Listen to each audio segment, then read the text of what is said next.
আসসালামু আলাইকুম এভরিওয়ান। আজকে আমি ভাপা ইলিশের রেসিপি তোমাদের সাথে শেয়ার করব। দেখো, প্রথমে ইলিশ মাছটাকে ভালো করে ধুয়ে নেব, তারপরে ইলিশ মাছটাকে পিস পিস করে কেটে নেব আঁশ ছাড়িয়ে।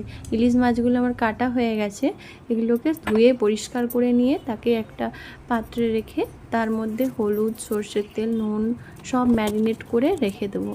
সব কিছু ম্যারিনেট হয়ে গেলে এরপরে আমরা মশলাটা রেডি করব। সর্ষে, পোস্ত আর কাজু এই তিনটেকে পেস্ট করে নেব। এরপরে ওতেই 1 চামচ নুন আর কাঁচা লঙ্কা কিছুটা অ্যাড করে বেটে নেব। এরপরে একটা বাটিতে সর্ষের তেল, দই, হলুদ গুঁড়ো আর যে পেস্টটা করে রেখেছিলাম সর্ষে, পোস্ত, কাজুর, সেই পেস্টটা দিয়ে খুব ভালো করে ম্যারিনেট করে মশলাটা মেখে নেব। তারপরে একটা কন্টেনারে বা স্টিলের টিফিন বক্স হয় না, ওতে নিয়ে নেব। তার মধ্যে 3টে ইলিশ মাছের টুকরো দিয়ে দেব। এর মধ্যে আরও একটু মশলা উপর থেকে দিয়ে 3-4টে কাঁচা লঙ্কা উপর থেকে দিলে খুব ভালো ফ্লেভার আসে। এটা দিয়ে ঢাকা দিয়ে দেবো। তারপরেই হচ্ছে কি সসপ্যানে গরম জলে একটা প্লেট দিয়ে ঢাকা দিয়ে দেবো। এটা স্টিম হবে আধ ঘন্টা। তারপরে স্টিম হওয়ার পরে আমার রেডি।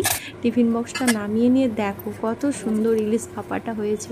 আমি দেখাচ্ছি, দেখো খুব সুন্দর স্মেল বেরিয়েছে। তোমার যদি এই রেসিপিটা ভালো লেগে থাকে তাহলে আমার চ্যানেলটা লাইক, সাবস্ক্রাইব এবং কমেন্ট জানিও। এটা গরম গরম ভাতের সাথে ইলিশ ভাপা খুব দারুণ লাগবে।